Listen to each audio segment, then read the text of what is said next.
சென்னையை அடுத்த ஆவடியில் மின்வாரிய அலுவலகத்தின் பின்புறத்தில் இருந்த 14 ஃபியூஸ் கேரியர்களை திருடிய 2 பேர் கைது செய்யப்பட்டிருக்கிறார்கள்.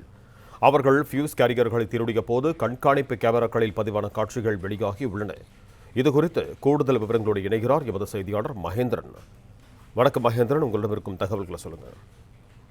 சென்னை அடுத்த ஆவடி பகுதியில் இருக்கக்கூடிய காமராஜ் நகர் உள்ளிட்ட பகுதிகளில் நேற்று மின்சாரம் துண்டிக்கப்பட்டதாக புகார்கள் எழுந்தது. இந்நிலையில் தான் இது பியூஸ் கேரியர்களை திருடியதால் இந்த மின்சார துண்டிப்பு ஏற்பட்டுள்ளதாக தகவல் வெளியாகி இருந்த நிலையில தற்பொழுது சென்னை அடுத்த ஆவடியில் மின்வாரிய அலுவலகத்தின் பின்புறத்தில் பியூஸ் கேரியர்கள் திருடிய சம்பவம் தொடர்பான சிசிடிவி காட்சிகள் வெளியாகி இருக்கிறது. 14 பியூஸ் கேரியர்களை திருடிய இருவரை காவல்துறையினர் கைது செய்திருக்கின்றனர்.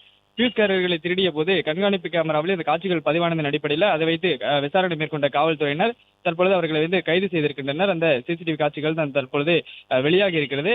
பியூஸ் கேரியர்கள் சரி செய்யப்பட்டு தற்பொழுது மின்சாரம் விநியோகிக்கப்பட்டுள்ளதாக தகவல் சொல்லப்பட்டிருக்கிறது. இந்த பியூஸ் கேரியர்களை திருடியவர்கள் மீது காவல்துறையில் மின்சாரத்துறை அலுவலகத்தின் சார்பில் புகார் அளிக்கப்பட்டிருந்தது. அதன் அடிப்படையில் சிசிடிவி காட்சிகளை வைத்து காவல்துறையினர் அவர்களை கைது செய்ததாக சொல்லப்படுகிறது. தொடர்ச்சியாக இது தொடர்பாக விசாரணை மேற்கொள்ளப்படும். இது தொடர்பாக உரிய நடவடிக்கை எடுக்கப்படும் என்று அமைச்சர் நிர்மல்குமார் தெரிவித்திருக்கிறார்.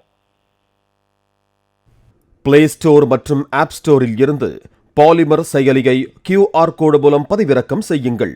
செய்திகளை உடனுக்குடன் பெறுங்கள்.